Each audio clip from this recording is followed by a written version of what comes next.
Fritz, gostei dessa. Senhor Alberto, uma maravilha. A Rita, que bacana. O Fritz ali, alegre, retumbante. Vamos preparar o nosso material aqui. Deixa eu deixar pronto. Porque hoje tem histórias muito interessantes para contar. Deixa eu ajeitar aqui. Aqui. Ali. E vem aqui para baixo. Assim eu acompanho com vocês e não perco nenhum detalhe aqui. Tá?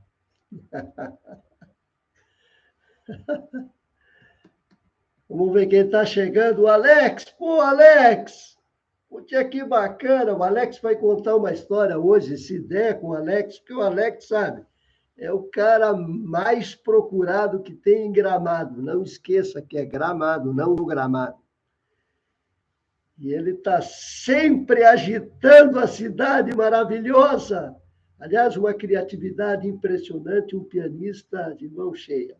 Alex, maravilha! Tem umas histórias que o Alex vai contar sobre pianos eletroacústicos do século XVIII, coisa que nem eu tinha informação.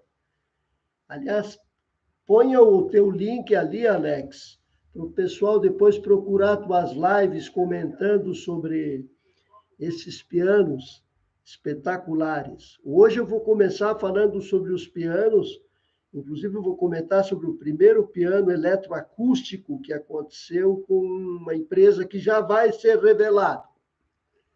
Aí foi diagramado, virou um produto de mercado e foi um dos primeiros passos com relação a esses pianos com captação, um martelo batendo e um sistema elétrico captando o som. Silvio! Maravilha, Silvio! Está na área, as minhas lindas... Áurea, a minha filha maravilhosa. Cadê o seu Alberto? Seu Alberto, apareça ali, por gentileza. Já vamos começar, estou controlando aqui, ainda faltam 3 minutinhos para a contagem regressiva. Fritz, bacana você participar. O Fritz é um menino maravilhoso que eu conheci e trabalhei com ele em 2006, 2007, 2008, lá em Belo Horizonte. O rapaz num foco extraordinário. Põe foco nisso. O rapaz é focado mesmo. Vendas de pianos em Belo Horizonte é Wanderson Fritz, mais conhecido como o Fritz. Esse é o cara. E agora trilhando um caminho maravilhoso que é o caminho da afinação. Esse é um trabalho árduo, difícil, que só os eleitos conseguem fazer. E o Fritz tem uma bagagem maravilhosa com relação ao Guido Franco. O Guido Franco foi quem me acompanhou nas principais viagens internacionais para a gente conhecer os pianos pelo mundo. Então, obrigado, Fritz, está participando. Seu Alberto, maravilhoso. Seu Alberto tem uma visão de piano espetacular. É uma pena, realmente. Eu vou fazer um comentário que não deveria fazer, porque isso não é legal. O Alex também sabe disso. Mas a gente que tem esse conhecimento da acuidade do som do piano, graves, médios e agudos, aqui no Brasil a gente não consegue basicamente desenvolver absolutamente nada com relação a isso. É impressionante. Você vê aqueles pianistas tocando ali na região central, eles ficam gastando os martelinhos só na área central. Tocando aquelas músicas ali com uma habilidade incrível, improviso incrível, mas se esquecem de explorar os agudos, se esquecem de explorar os graves. Alex é grandioso nisso. O senhor Alberto é grandioso nisso. É espetacular sentir o som do piano na sua magnitude. É por isso que ele tem 88 teclas. E se a gente for falar do Bösendorf de Imperial, 95 teclas, né? Para quem tem ouvido isso que eu falo, a acuidade vale a pena. Atenção, então, para a contagem regressiva, porque o nosso assunto aqui é um só: piano. Antes da gente começar, eu queria agradecer o pessoal que está colaborando com o Pix para a gente. Nós estamos fazendo um trabalho com a Sônia Flor é maravilhosa, espero que ela já apareça aí daqui um pouquinho. Sônia Flor é maravilhosa. Nós estamos fazendo um trabalho, ou seja, vamos montar uma edição de todo esse material que eu estou falando com relação às lives e colocar no YouTube. Vai ser um estudo aprofundadíssimo com imagens daquilo que a gente está falando, porque agora eu ainda não tenho recursos, né? Eu tenho que fazer a live assim, falando com vocês e graças a Deus vocês acreditando. Então, agradeço de coração o pessoal que está colaborando com o Pix. O Pix é muito bonito, pode vir lá do Japão, da Áustria, da Austrália, de onde quiser. E também com relação às pessoas que adoram piano, o seu Alberto tem um comércio de piano maravilhoso em Brasília. Comprem piano. Fritz, lá em Belo Horizonte, quem puder, compre piano, piano bom, piano com referência. Todo mundo que está aqui participando são pessoas de referência. Comprem piano com gente que conhece, que tem sensibilidade e que vai lhe oferecer produto com qualidade. Não esqueçam também, importante, hein? O Alex já conhece. Ative o sininho, passe essas informações para os amigos. Aliás, o canal do Ulick e do Alex é um canal espetacular. Todo mundo deveria compartilhar isso de toneladas. O canal do nosso amigo também, do seu Alberto, é espetacular. Se puder, senhor Alberto, coloque o link do seu canal do YouTube. Alex, a mesma coisa. Se puder, sempre é bom, né? E o primeiro assunto que é interessante comentar, antes de dar aquela contagem regressiva, vocês repararam a abertura da Olimpíada? Celine Dion cantando Hino ao Amor? E o pianista tocando ali fora, naquela chuva? Vocês têm ideia do que é um piano na chuva? Se alguém puder comentar o que acham que aconteceu com aquele, olha, o meu amigo Úrsula de Santos Celso Mantovani. Grazie mille. Celso da Mantova. Incredibile. Adriana maravilhosa. Adriana tem uma voz delicadíssima para tocar piano. Ali, Adriana, a mesma coisa. Põe o link ali do seu canal no YouTube. A gente tem que valorizar as pessoas que estão aqui maravilhosas. O que vocês acham que aconteceu com aquele piano? O cara tocando efusivamente ali. Está ali acompanhando a Celine Dion e a chuva em cima daquele piano.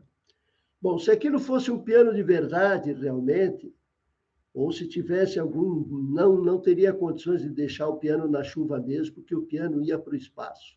Não tem como. Umedeceu o piano, a madeira umedece e o piano está perdido. Morreu. Mas, como todo mundo sabe que em grandes eventos tudo é muito bem preparado, tudo aquilo já estava gravado, tal. Então, o pessoal ali estava fazendo de conta. Talvez, o Alex pode confirmar para mim, a Celine Dion estivesse cantando ao vivo mesmo. Acho difícil. Naquela altura, com aquele evento, com aquele frio, com chuva, ela cantando de verdade ali, acho muito difícil. Mas o Alex pode confirmar se ele sentiu que aquilo estava tudo gravado, a Celine Dion estava cantando já, aquilo era tudo pronto já, um VSzinho, já estava tudo gravado. Então, não tem condições de deixar um piano na chuva, não tem. O piano é perdido e normalmente um piano desse tipo é um piano muito caro. Então, ninguém vai desperdiçar 200 mil euros, 250 mil euros na chuva para a abertura das Olimpíadas, né? Tudo é muito bem controladinho, o orçamento daquele pessoal, né? Provavelmente já estava gravado, é isso aí mesmo. Não, é exatamente.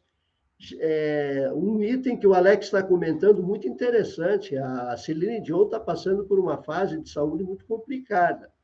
Então, realmente, para ter firmeza em cantar ao vivo naquela hora, não seria recomendável. Então, era interessante gravar. O piano certamente estava gravado. Inclusive, a apresentação do pianista anterior, que tocou uma peça dificílima, aquilo também estava gravado. Na chuva, não tem como. Primeiro que as teclas você começa a tocar, começa a escorregar, não tem sentido. Você não vai acertar as teclas corretamente numa peça daquele nível de dificuldade, né? Grandes emoções. Então, já todo mundo mais ou menos percebeu que aquilo estava tudo meio já desenhado, estava tudo gravado e que a chuva não estragou um piano de 200 mil euros, não. Vamos ver o que mais aqui. Cumprimentar, logicamente, toda essa turma que está aqui presente. Obrigado, sempre é interessante. Eu tenho pessoas queridas que participam com a gente aqui, a Rita, a Adriana, todo esse pessoal que a gente está comentando, são pessoas muito queridas. Muito obrigado, é interessante isso.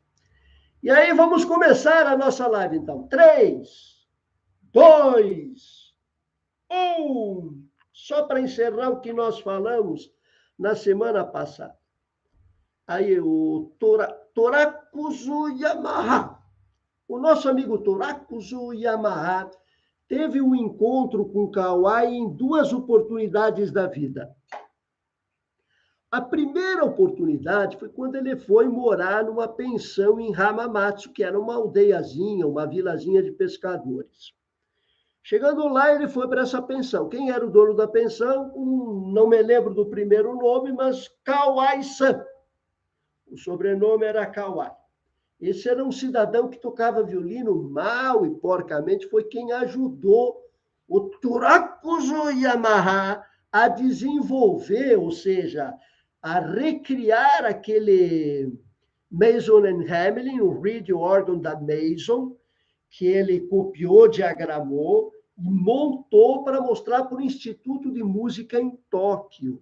Me parece que era em Tóquio, lembro bem. 250 quilômetros de distância não era, não.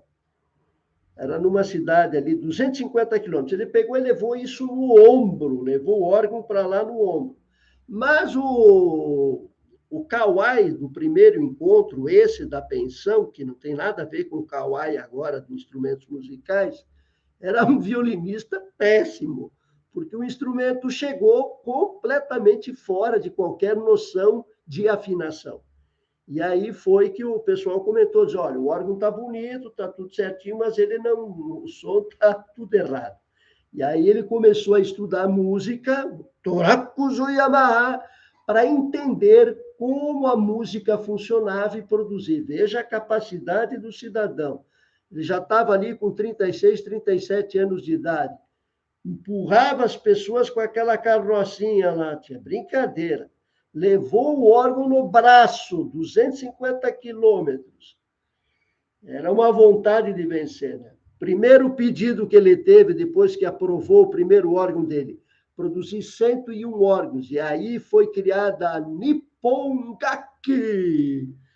Ficou Nippon Gaki até 1989, quando se transformou em Yamaha Corporation. Por incrível que pareça, hein? O primeiro símbolo que o Torakuzu Yamaha utilizou para identificar o instrumento Yamaha, que era órgão, era uma fênix chinesa com um diapasão na boca. Eu acho que eu comentei isso na live passada. O segundo encontro do Kawai foi o seguinte, vizinho dele tinha um molequinho que tinha inventado um triciclo que ele usava com as mãos. E o nome do vizinho, ele chegou, olhou aquele menino brincando com aquilo, e chamou o menino, disse assim, escute, vem cá, o que é isso aí? Quem fez isso para você? Fui eu que fiz. 11 anos de idade, o gurizinho tinha montado um triciclo com um sistema de pedal nas mãos. Disse, foi você que fez isso ali, uma boa brincadeira. O pai dele era um grande engenheiro de de uma empresa férrea japonesa, de trens japonês, e era uma pessoa de proeminência. E o filho, um menino extremamente inteligente, Koichi Kawai. E aí ele chegou para o Koichi Kawai com 11 anos de idade, ó, você não quer ser aprendiz lá comigo na Nippon Gaki? Ele disse, quero, vou lá aprender. E começou a trabalhar com a produção de órgãos, mas a capacidade do seu Koichi Kawai, mesmo com tenra idade, era uma coisa impressionante. Na primeira viagem que ele recebeu investimento do Japão, e isso sempre seguiu a Yamaha, a ajuda do governo japonês foi sempre fundamental para que toda essa estrutura Yamaha continuasse funcionando bem. Né? Na primeira oportunidade que ele recebeu uma verba para fazer um tour ali, para conhecer como se produziam pianos pelo mundo, foi quando ele visitou nos Estados Unidos a Steinway, quando ele visitou a Mason Hamlin, quando ele visitou uma terceira empresa lá, que eu não lembro bem, depois foram para a Europa, e aí chegaram no Japão e começaram uma produção incrível, 1999, de pianos japoneses. E hoje o Japão é o país que mais vende pianos e instrumentos musicais no mundo. Isso em função da Yamaha. Então, o segundo Kawai que apareceu na vida do seu Yamaha foi o seu Koichi Kawai. E esse cidadão tinha uma capacidade impressionante. A relação dele com o Yamaha, com o Turakuzo Yamaha, era muito boa. Mas o Yamaha teve um problema em 1916 de saúde e veio a falecer.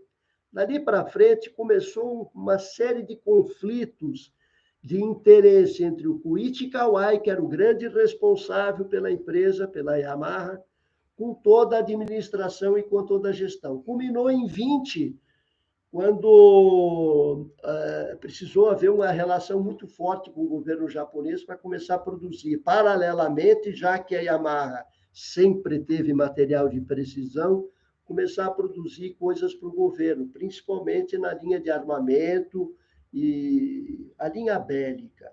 Isso conflitou com os interesses do Koichi Kawai.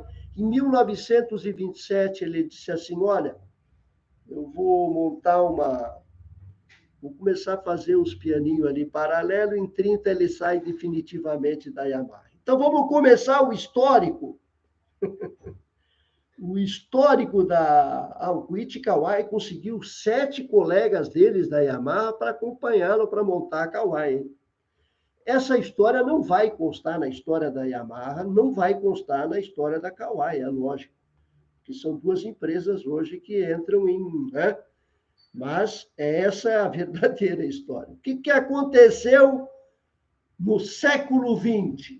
E aí tem histórias lindíssimas para a gente contar aqui. 1900, a Aeolian Company patenteia o piano automático, tipo de esclavo, só que acionado por um sistema pneumático. E aí começaram a dar aquele nome de pianola, começou a transformar. Agora, você pergunta assim, mas vem cá, por que os caras fabricavam um piano que tocava sozinho? Vamos voltar para o começo do século XX, 1900, e vamos imaginar o seguinte, tinha sistema de som, tinha rádio, tinha música para você escutar em casa? Não. Então, o piano acabou sendo uma forma de fazer com que as casas tivessem música tocando 24 horas por dia.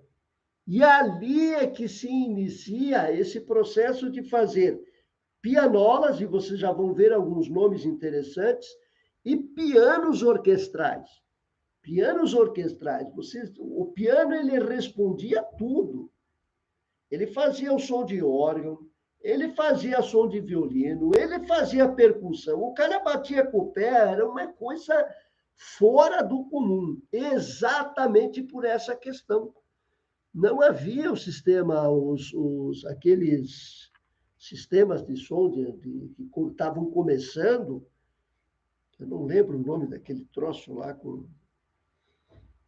estavam começando com música de discos, né? De começar a produzir a eletrola, essas coisas todas, né? Isso ainda era muito primário. Então, a única maneira que existia de ter um som dentro de casa era exatamente esse, através das pianolas. Por isso, vocês vão escutar aqui um histórico incrível de criação de pianolas. E já em 1900, então, a Eólia começa e patenteia esse sistema pneumático para a pianola começar a funcionar. E um item muito interessante em 1900, a Baldwin foi para a exposição em Paris e foi a empresa mais premiada. Então, eu comentei com vocês com relação à rixa, entre aspas, né, que havia entre Mason, Steinway e Baldwin.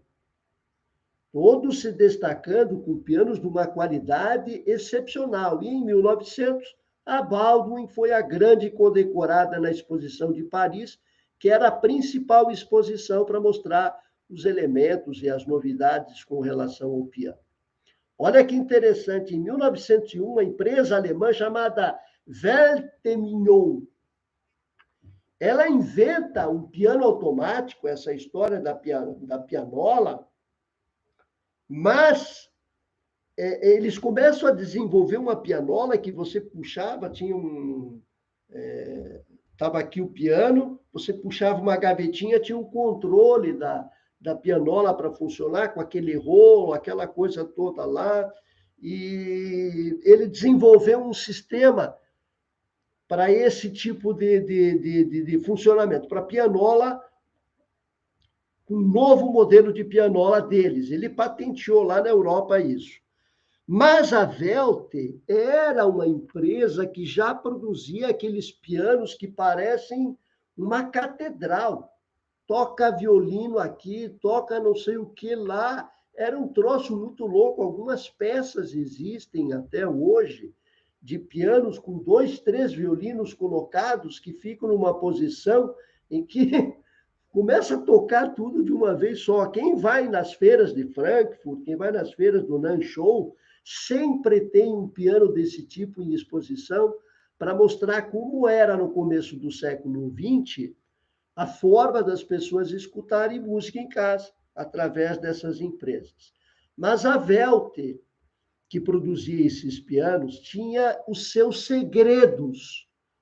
Como fazer o piano, o teclado tocar piano e órgão ao mesmo tempo. Tocar outros instrumentos ao mesmo tempo. Tudo isso era uma diagramação que era guardada a 7 chaves. Em 1949, em 45, com a Segunda Guerra, ali, atenção, o piano. Ti ringrazio, va bene così. Se o piano pega realmente chuva, vai para o lixo mesmo, né? Já foi gravado, tá ali. As minhas lindas, a Rita, todo mundo, o Silvio está no Avante. Alex, 1989. Não. Esses pianos, os grandes pianos, começaram em 1999. Em 89, começou a produção de reed organ, me parece que é. Não, eu preciso confirmar aqui. Deixa eu ver se eu confirmo aqui. Espera lá. Segura lá um pouquinho. Depois eu vejo e escrevo aqui, senão a gente vai demorar muito tempo. 1800. Afinador de piano inacreditável. Eu sabia que... Muito bom, sabe? Grande Fritz! Tá ali, vamos continuar então. Não vou lá procurar Alex, senão eu vou me perder aqui na contagem. Hoje a gente tem pouco tempo. Estamos em 1901, hein? A Velte foi bombardeada em 1945. Todo aquele projeto se perdeu. Uma pena. Porque essa empresa existiria até hoje produzindo esses pianos orquestrais. Pode ter certeza, ainda mais com a digitalização, né? Seria uma loucura. Eu vou falar novamente com relação a alguns compositores, porque é importante dizer que os compositores, paralelamente à construção dos pianos, foram extremamente importantes para que o piano se transformasse num instrumento nobre, praticamente o instrumento mais importante que havia desde o começo da sua criação até o começo do século XX, até hoje. Mas hoje já perdeu um pouquinho da sua força. Então, eu vou comentar sobre esses compositores, porque eles reforçavam a forma de você ter ligação, de querer tocar, de comprar piano, de deixar a pianola tocando, aquela coisa toda que cria um mercado muito interessante. O Debussy, então, em 1901, compôs suíte para piano. E o Ravel compõe.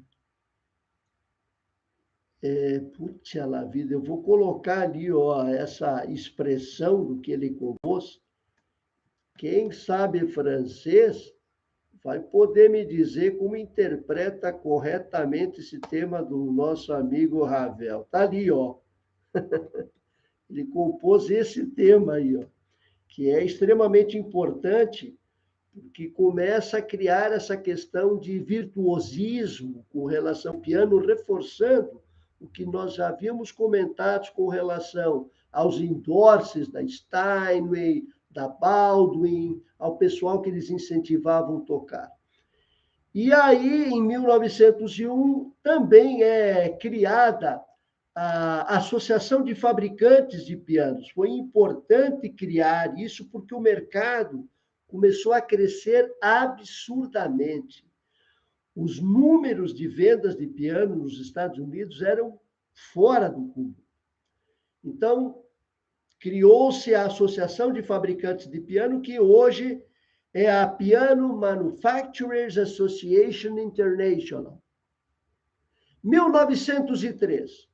A Winter, você veja os nomes que tem, hein? A Winter se estabelece em Nova York. Também é um grande fabricante de piano e também começou a produzir, paralelamente aos pianos acústicos, as pianolas, que eram um grande charme da época. E o Rachmaninoff, em 1903, publica 10 prelúdios específicos para piano. Em 1904, e aqui está uma história muito interessante.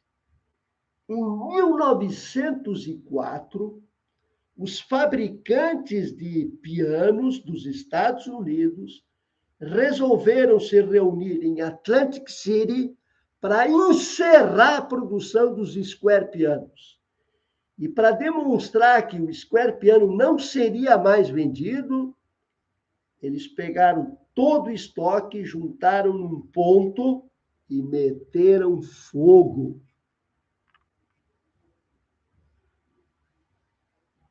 Teclas de marfim, estrutura de metal, madeira nobre, tudo foi para o fogo. Guardem o ano, 1904, Bonfire Piano. Isso é uma brincadeira, hein? Atlantic City, podem pesquisar onde vocês quiserem, vocês vão reparar, incrível essa manifestação dos fabricantes. E olha só que interessante, a Chickering, que é outra marca desconhecida no Brasil e extremamente importante nos Estados Unidos, principalmente também na produção de pianolas, estrutura o primeiro piano 1/4 de cauda. Era o menor grã que havia no mercado. Tinha 1,54 m, acho que era, mais ou menos, o tamanho do piano. Na média, aquele 1/4 de cauda que todo mundo conhece hoje. O GB1, por exemplo, 1,50 m, os pianos de 1,49 até 1,65, 1,70 por aí, né? A Chickering, então, monta o menor grand piano, que é 1/4 de cauda. E aí começou a produção e a distinção entre 1/4, meia cauda, 3/4 de calda e calda com sexta. 1905,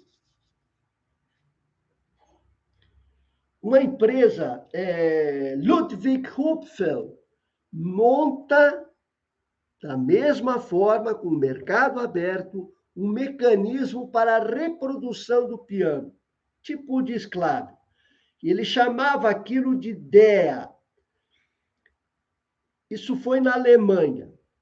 Aparentemente, o projeto que o cara usou era um roubo daquela empresa que eu comentei antes com vocês ali, a Welt. Então começou a haver uma discussão entre a Welt e deixa eu ver aqui o nome dela direitinho, Ludwig Hupfeld, sobre a patente original do piano que toca o piano automático. E aí começa uma briga na Alemanha, né? Um detalhe bastante interessante sobre o ano de 1905, desculpe, é a criação da escola de música Juilliard.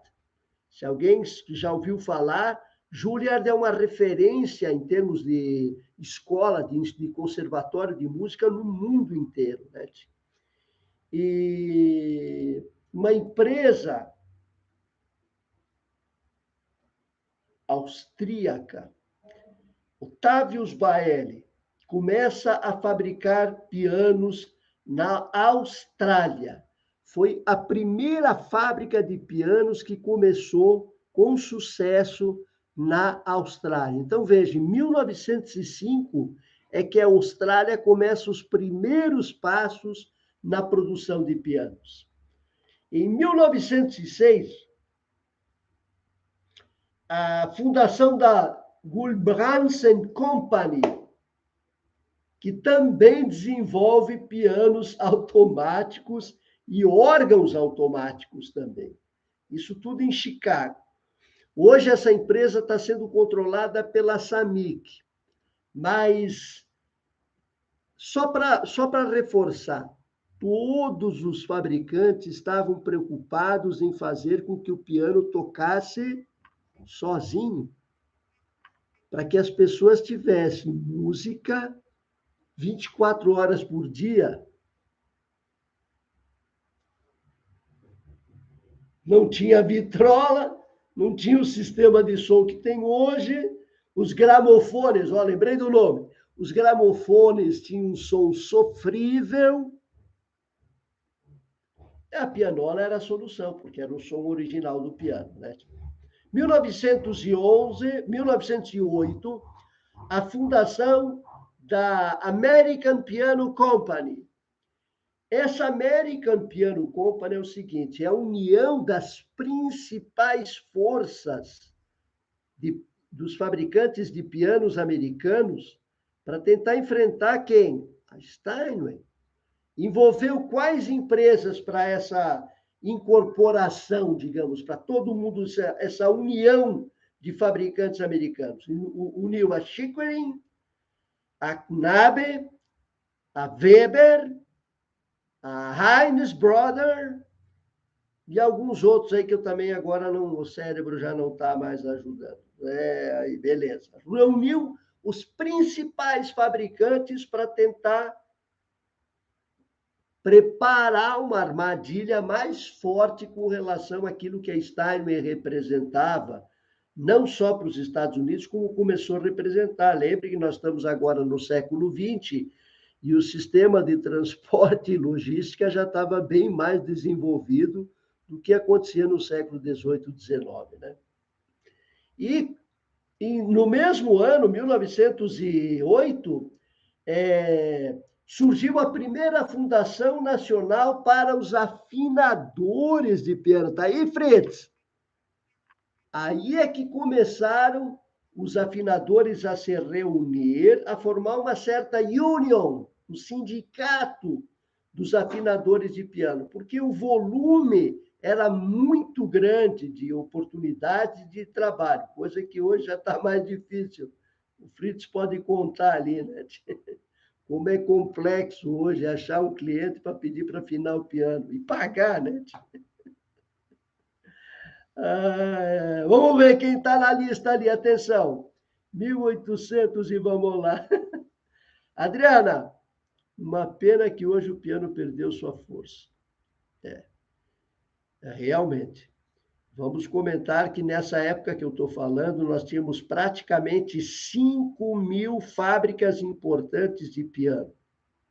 Dessas 5.500 eram pianos fora do comum. Hoje, se a gente tiver 500 fábricas de piano, sem mencionar se é bom ou se é ruim, seria um exagero até. Aqui, boa noite, o nosso amigo HTXRS, boa noite! Olha o Bento aqui aparecendo, mas que bacana, Bento! Seja bem-vindo! O Bento é lá do Rio Grande do Sul, uma barbaridade buena. Sindicato dos Afinadores, é isso aí mesmo, Bento. Vamos continuar aqui, minha gente. Em 1909, Albeniz, compositor Albeniz, publica a Suíte Ibéria. E eu vou continuar reforçando alguns compositores virtuosos para vocês perceberem como era esse era o grande lance dos fabricantes, ajudar os compositores a se sobressaírem. As linhas de publicação eram um grande negócio na época. Você veja como essa união, por exemplo, aqui no Brasil, como seria importante se todo mundo tivesse reunido para forçar as pessoas a gostarem, a estudarem música, principalmente o piano, que é o nosso, né? 1910. Em função daquela junção das empresas que reuniu a Chickering, que era a mais forte de todas, a Steinway mudou a fábrica e foi para Astoria, Long Island. Provavelmente ela esteja com uma seção ainda até hoje nesse mesmo endereço. E a empresa Broadwood, que já vinha desde o século XVIII, um dos primeiros fabricantes de pianos britânicos, também cede às tentações e começa a produzir pianos automáticos. Ou seja, o piano automático acabou virando, a pianola acabou virando o grande lance dos fabricantes de piano. 1911, Bartók, Béla Bartók, compõe Allegro Bárbaro. Béla Bartók, nesse Allegro, era de uma dificuldade espetacular. Henrique Granados publica Goiescas, também era um grande virtuoso. E a Campbell Piano Company, vamos lembrar, Campbell, olha o nome, Campbell Piano Company, se estabelece na Inglaterra e começa a produzir uma quantidade absurda, principalmente de uprights, pianos que eram mais para o público que tinha menos condições financeiras. Essa empresa Campbell existe até hoje e ela é controlada por quem? Por quem? Por quem? Pela Yamaha. Existe uma divisão na Yamaha muito interessante, que sempre está de olho no que acontece no mundo para tentar buscar empresas que tenham seriedade no seu portfólio, né? Para que ela continue a crescer. Mas a Yamaha tirou a produção da Campbell da Inglaterra, por ser muito caro manter na Inglaterra, e começou a produzir. Me parece que a Campbell está sendo produzido nas fábricas da Indonésia. Não tenho certeza. 1912, Prokofiev compõe o Piano Concerto número 1, não confunda com o de Tchaikovsky. Era o mais curto concerto de piano. Esse concerto de Prokofiev dura mais ou menos uns 15 minutos, mas de uma dificuldade. Só pelo nome vocês podem imaginar. E é por isso que começam a aparecer os conservatórios a união dos grandes mestres do piano para ensinar piano e ter mais gente querendo comprar piano. E aí, logicamente, nesse mesmo ano, 1912, é o ano da fundação da Eastman School of Music. Essas instituições que eu estou falando existem até hoje, hein? São fortíssimas. 1913, a Aeolian, que era também uma das grandes, junto com a Chickering, a Aeolian, patenteia o Dual-Art Reproduction Piano. Mais uma empresa que começa a desenvolver habilidades em pianos automáticos, pneumáticos, exatamente pela questão dos fonógrafos. Eles não terem uma qualidade sonora como tinha o som de um piano. E aí, exatamente isso. E aí, os fabricantes começaram a produzir pianos automáticos para que as famílias, principalmente as mais abastadas, pudessem ter música a hora que eles quisessem em casa ali. Escolhiam. Quem tiver oportunidade de conhecer pianola, vale a pena, porque é um rolo trabalhando, é uma coisa maluca. Aqueles filmes que aparecem o Saloon, ou os filmes do começo do século XX, sempre tem aquele piano, aquela pianola que está tocando. É uma pianola Chickering, é uma pianola da Aeolian, é exatamente esse perfil ali. Olha só, a American Piano Company, ela produz um piano chamado Ampico, que é uma pianola, com mecanismo automático, é lógico, mas só que pneumático. O que é esse piano? Esse piano é o seguinte, é um piano, você pode tocar, ao mesmo tempo que você consegue puxar uma gaveta e observar o trabalho do sistema da leitura daquele rolo que vai tocando, fazendo com que o piano comece a tocar automaticamente. Alguns casos de pianolas pneumáticas, elas não tinham muita expressão, você não sentia muito um touché aprimorado. Mas com o advento do sistema pneumático, eles começaram a ter sensibilidade, pianíssimo, médio, forte, fortíssimo. E aí foi uma revolução, porque daí o piano não precisa tocar sempre naquela mesma altura que enjoa. 15 minutos um piano tocando na mesma altura enjoa, né?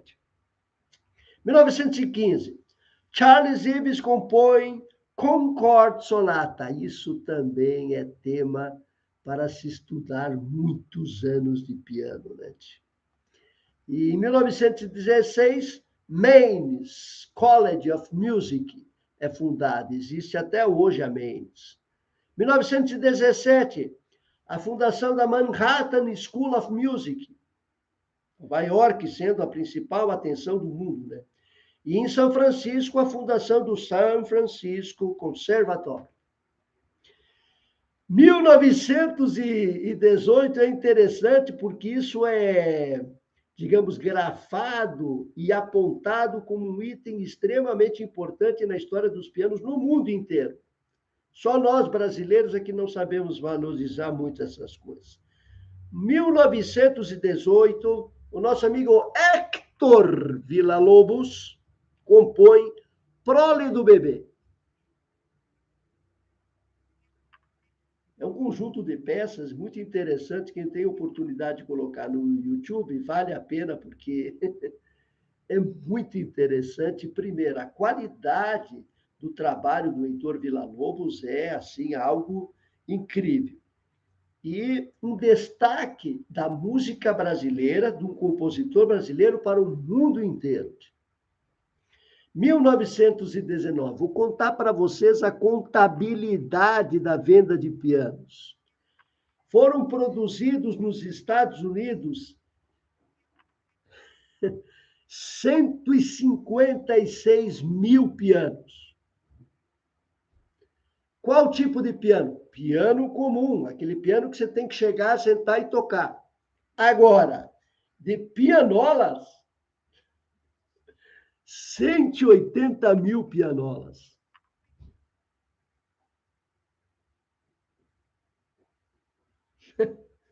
Por que que a empresa Eolian tinha o segundo prédio mais alto do Chicago? A força que a música começou a representar era impressionante. Vamos ver as perguntas do pessoal. Olha o Carlos ali aparecendo. O Carlos sempre tem as boas perguntas ali, né?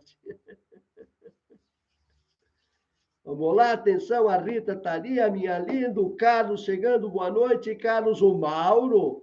O Mauro Gauch é de uma elegância sempre fora do comum. Ele nunca escreve assim, pô, gostei. Não, olha, achei legal. Não, sempre tem um poema nas frases do Mauro Gauch. É incrível como a força que ele dá para os artistas, para as pessoas com quem ele... Provavelmente ele faça isso até com outras pessoas. Mauro, você é fantástico. Muito feliz de ter você aqui participando. Hoje em dia, ninguém mais quer aprender instrumento porque é muito difícil. A geração Nutella, é verdade. O cara quer realmente pegar o aplicativo e já fazer as coisas, né? O problema da pianola é o repertório pequeno. Não, não, não, Carlos. Não, não, não, não, não. O problema da pianola hoje, quem sabe, seja porque se perdeu muito com relação ao repertório. Isso eu concordo com você.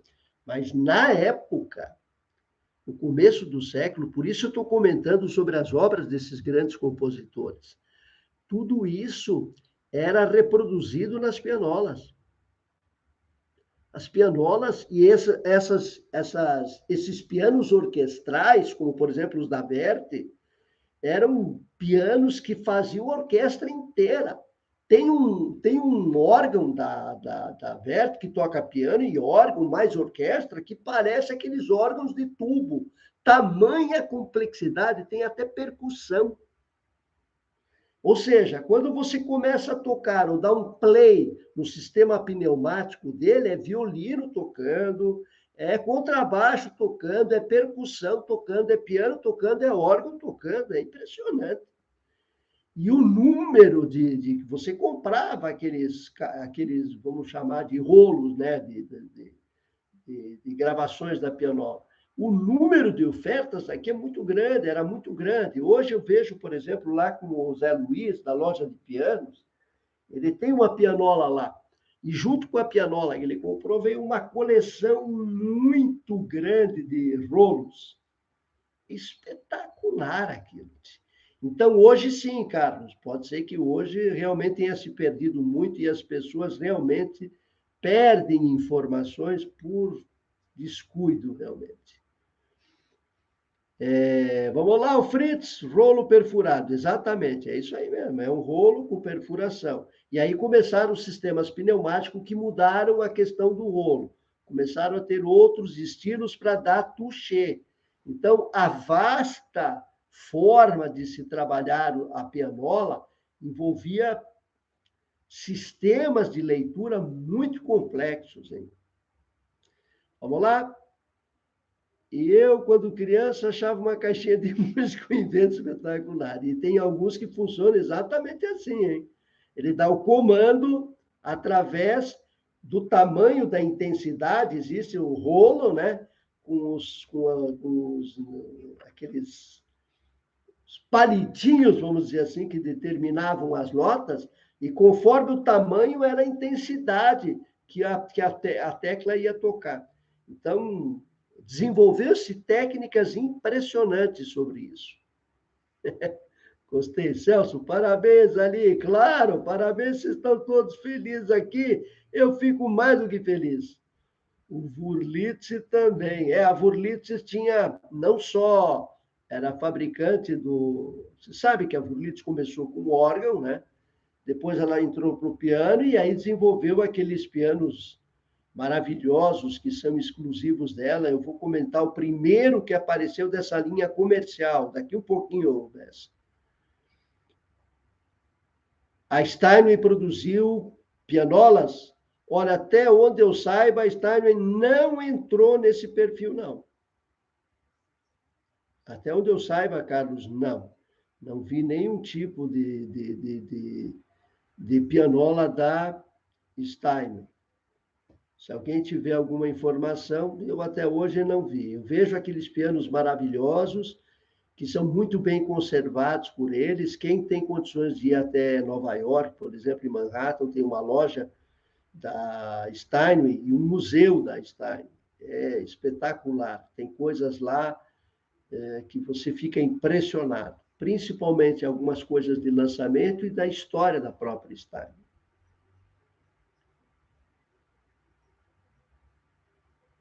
Os Nickel Drones da Wurlitzer. Olha só, Alex. Vai. Nickelodeons. É sério isso? Não, não sabia, não, Alex. Olha só que interessante.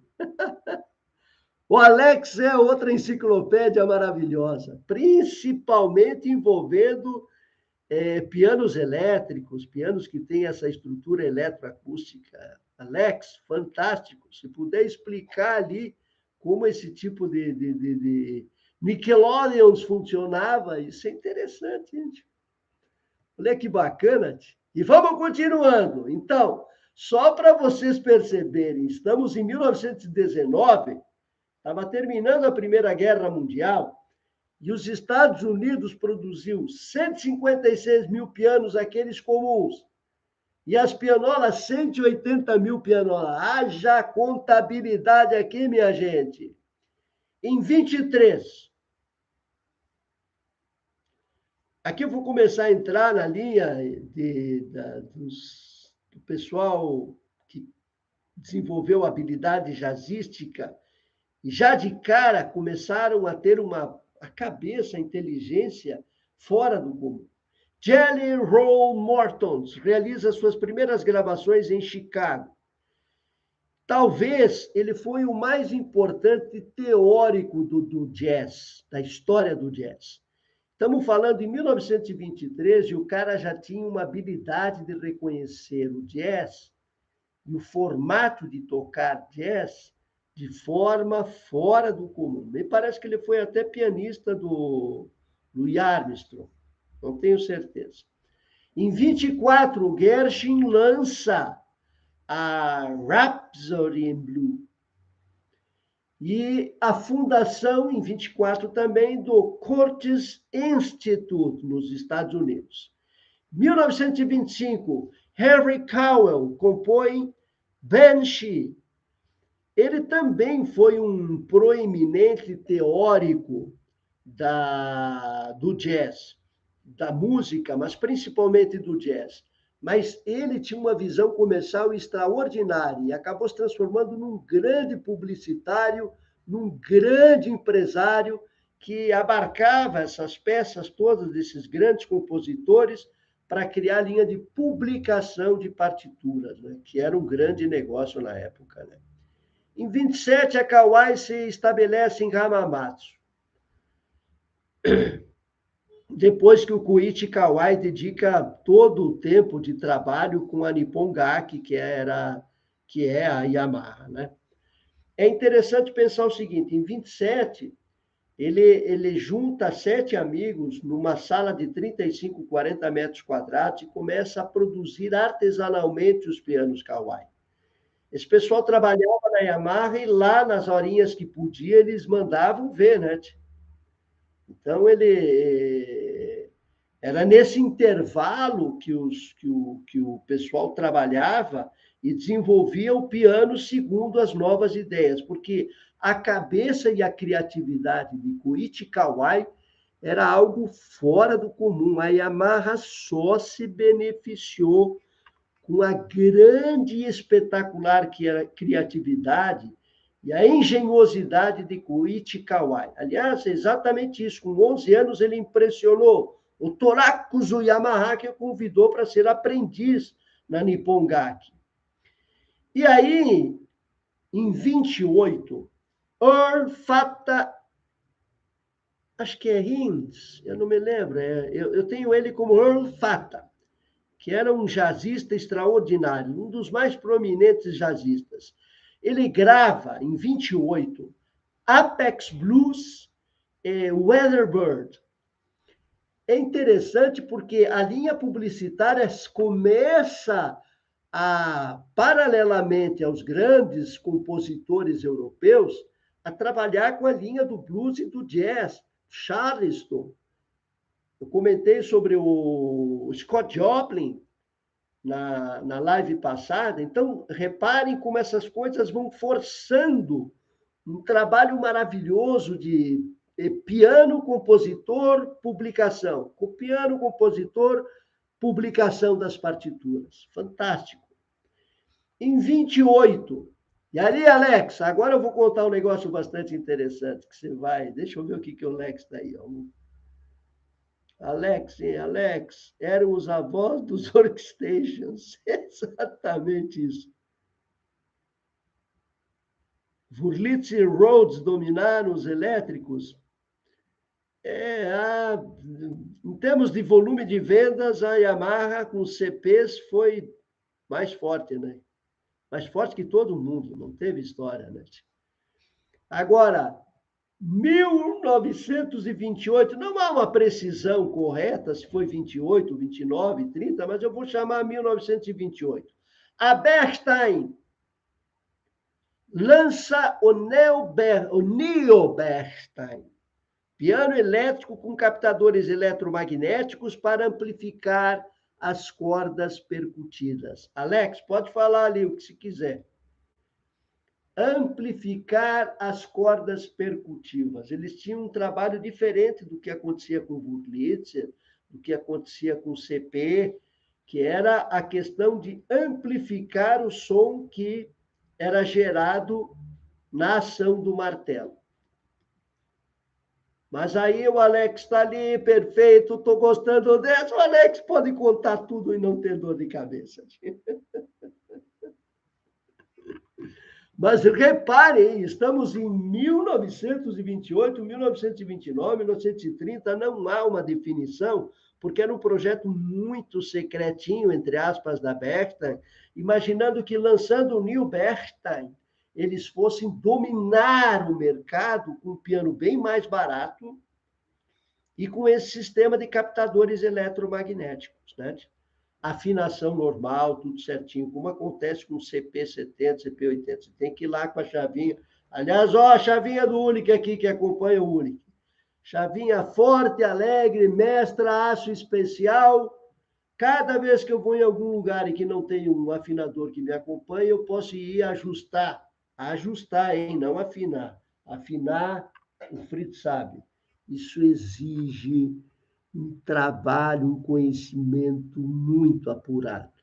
Então, eu só consigo ajustar uma nota ou outra, principalmente na época que eu trabalhava em locais onde não tinham afinadores, e ali ajustava a notinha que ficava fora e acabou, né?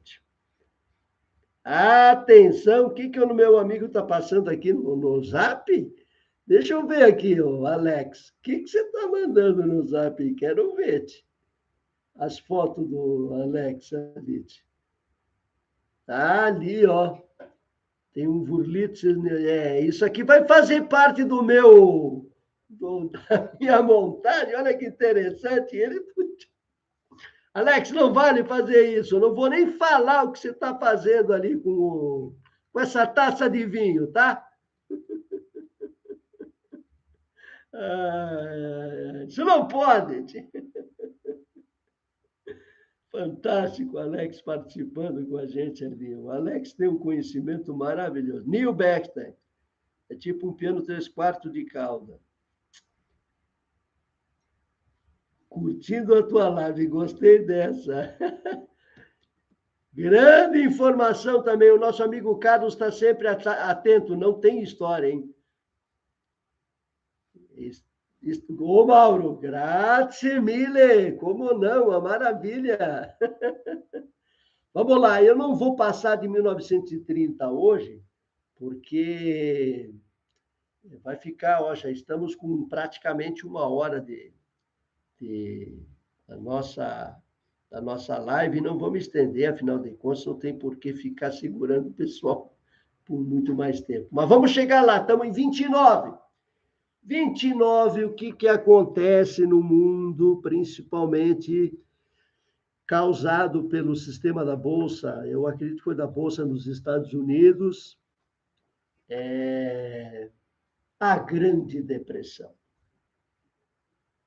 E com a Grande Depressão, Carlos, Alex, Fritz, Rita, Mauro, Fritz, meu amigo Celso, praticamente acabou com o mercado de pianos, porque as pessoas já não tinham mais dinheiro para investir em nada, né? A Grande Depressão foi uma situação que causou pânico, muito problema nos Estados Unidos. E aí, os fabricantes, em todos os lugares do mundo, perderam um mercado absurdamente grande. E em 1930, o Koichi Kawai definitivamente chega para o pessoal da Nippon Gak e diz: não vou mais nem prestar assessoria. Estou com a minha empresa e agora eu sou Kawai. E a Kawai se transformou nessa maravilha que está hoje. Temos 2 tipos de pianos japoneses importantes. Yamaha, com som mais metálico, brilhante, e com o Kawai, que produzia, e é o que ele queria ter feito na própria Yamaha, um tom mais europeu, né? Mais aveludado, mais, né? Um som mais carinhoso. E é assim que acontece até hoje. Tanto que a Steinway escolheu quem para fazer o piano Boston? Kawai. Então, o piano Boston da Steinway é fabricado pela Kawai em Hamamatsu, segundo as recomendações, é lógico, do pessoal da própria Steinway, que acompanha. Me parece que são 3 ou 4 funcionários que ficam o tempo inteiro trabalhando na Kawai. Mas o Boston é feito lá. E hoje o Essex, que é o outro piano um pouquinho mais abaixo dessa configuração, que é o piano básico da Steinway, o Essex está sendo produzido pela Pearl River, em Guangzhou, na China. Aliás, uma fábrica maravilhosa, tive a oportunidade de conhecer. Essa é uma fábrica que fabrica 3.500 pianos por mês, é uma coisa absurda. Você vai falar um negócio desse, Então, o Koichi Kawai chegou lá para o pessoal da Yamaha, Nippon Gak, e disse: olha, não dá. Nessa época, ele já estava fazendo só assessoria, acompanhando o trabalho que ele vinha desenvolvendo.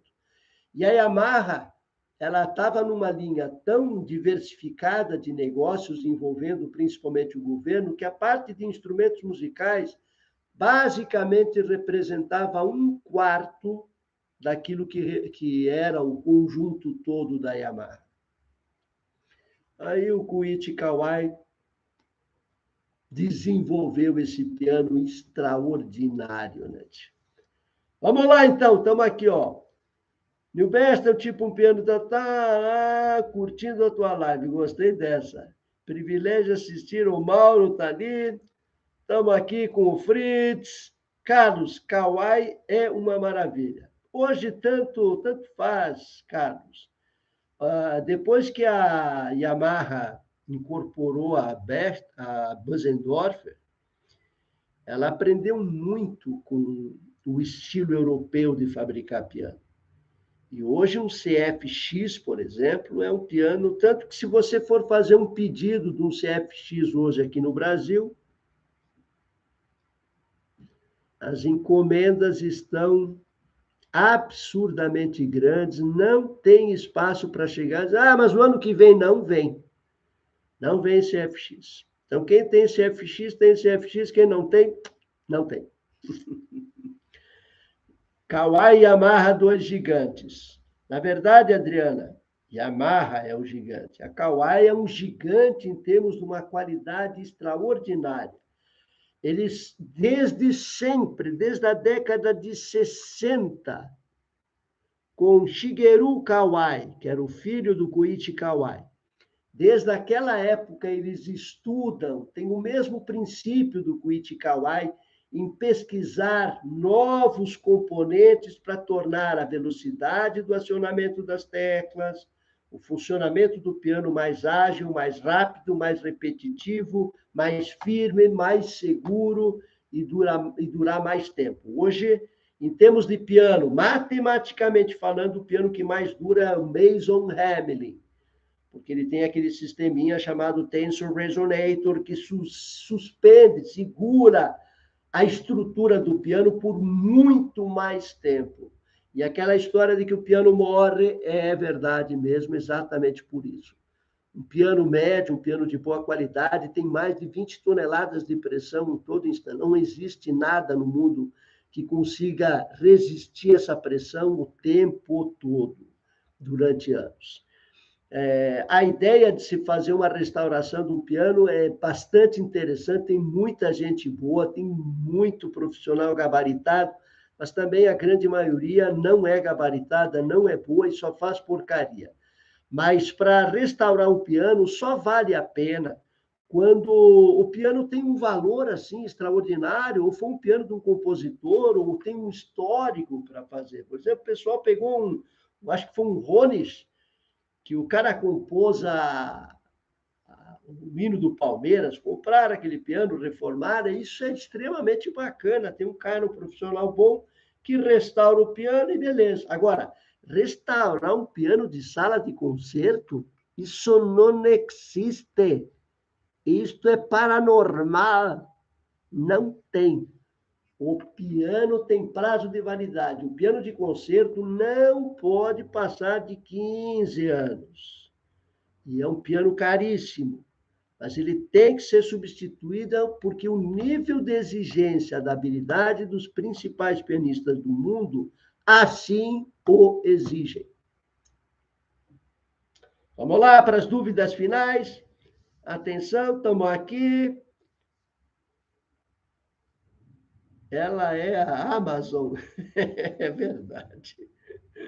Kawai amarra dois gigantes, perfeito. Fazioli, Kawai e Steinway são os tops. A Kawai ainda não chegou a ter nota 6, não, Carlos. Quem são os pianos nota 6? São Fazioli, Steinway, Gulhotigan, Steinway, que é a Steinway europeia, Bechstein e Blitner, 5. Esses são os pianos. Os outros chegam até 5, inclusive o CFX da Yamaha e a linha Shigeru Kawai, né, que é o grande piano deles, né? 5, a nota máxima, mas há uma classificação além. Quem tem hoje um Fazioli tem uma peça como um violino Stradivarius. Tomara que não aconteça logo, mas assim que o Paulo Fazioli partir dessa para construir piano lá no céu, cada piano desse vai valorizar como aconteceu com os Stradivarius, os violinos Stradivarius. É impressionante. Eu tenho acesso a tocar praticamente toda semana num Fazioli de 2,12 metros. É um piano que abraça você de uma forma fora do comum. A sonoridade dele é compatível com um piano de concerto, de 2,78 metros. Vamos lá! Por isso eu vendi o meu mortinho. É verdade, Adriana. Opte sempre por um piano mais recente ou um piano restaurado por quem sabe o que faz. Isso é muito importante. Eu tenho anunciado alguns pianos, Kawai, Rones, Schiedmeier, alguns pianos dessa linha que foram restaurados por pessoas de uma habilidade fora do comum. Então, o piano tem uma sobrevida de pelo menos 50 anos aí pela frente. Então, aí vale a pena realmente. Né? Realmente, reformar piano só se for algo especial. É algo extremamente difícil de fazer. Não compensa, né, Fritz? Piano é ciência pura. Física é uma junção exatamente de tudo que a natureza pode fazer. Fogo, terra, ar, água, o que for, couro, tudo. É uma poesia o piano. Preciso entender muito de tudo isso, mas mesmo assim amo continuar a ouvir e a estudar sobre o assunto. Maravilha a história do piano, é sempre maravilhoso. E a história é assim que vai acontecendo, principalmente como aquilo que eu vi você fazendo na tua apresentação, Rita. Não ter medo de explorar um novo desafio. Aliás, já pensou que bacana você está ensaiando em casa num P45, piano digital da Caixa, vamos dizer assim. De repente você vai fazer uma apresentação e tem lá um piano de cauda. Que coisa bacana! Vou ficar com medo da plateia? Não, vou curtir aquele piano maravilhoso. Eu nem vou olhar para a plateia, eu vou ali sentar e tocar no piano de cauda e sentir aquele som vindo me abraçar. Entende? É exatamente isso. Exatamente. Boa, Fritz. Parabéns. E a gente, na semana que vem, começamos depois da Grande Depressão. Tem mais história para contar, porque piano é extraordinário. Uma pena que a Sônia não pôde participar, mas a gente está fazendo um trabalho, uma junção de imagens, e toda essa linha, vamos fazer uma escolha bem classificada para a gente fazer um trabalho de divulgação desse conhecimento sobre o histórico do piano. E aí eu vou pesquisar meu amigo Alex para trazer as informações que ele tem, que é fora do comum. Né? Quem puder, veja lá. Alex disse que ia colocar teu link ali no final. Põe ali. E o meu amigo Alberto está aqui ainda, que bacana! Alberto, um abraço, seu Alberto. É uma alegria. O seu Alberto tem uma loja extraordinária. Quem está na região de Brasília tem que conhecer Alberto Teclados. É algo assim extraordinário. Eu acho que é a maior loja do Brasil, né, seu Alberto? Sem dúvida nenhuma, porque eu acho que são 5, 6 pavimentos, me parece que é. Só de coisas maravilhosas, né? Instrumento musical é encantador. Eu sempre digo, olha, o que o senhor está fazendo? O senhor quer uma ajuda? Não, não, eu estou só acompanhando o meu filho que está vendo uma guitarra, mas então venha conhecer aqui um teclado. Quer dizer, a loja de instrumentos musical é um convite para qualquer tipo de pessoa. Ninguém pode aceitar, não, eu só estou olhando, como acontece nas lojas Renner. Não, peça para a pessoa e ele experimentar uma bateria digital, pôr um fone de ouvido, o cara fica brincando, é uma diversão extraordinária. Nada de afastar as pessoas de se aproximarem de instrumentos musicais. Tem que fazer isso. 6 pavimentos, é isso mesmo. Muito bom. Muita música boa. Depois eu vou confirmar para você, Alex, o ano certo ali de quando que a Yamaha começou a produzir os verticais, que primeiro começaram com os verticais, depois os Grans. E os Grans só vieram realmente depois da viagem do Kawai com ele pelo mundo ali para saber como se produzia piano de cauda com qualidade, com precisão, né? E aí arriscaram e já de cara, em 2, 3 anos, começaram a ganhar medalha.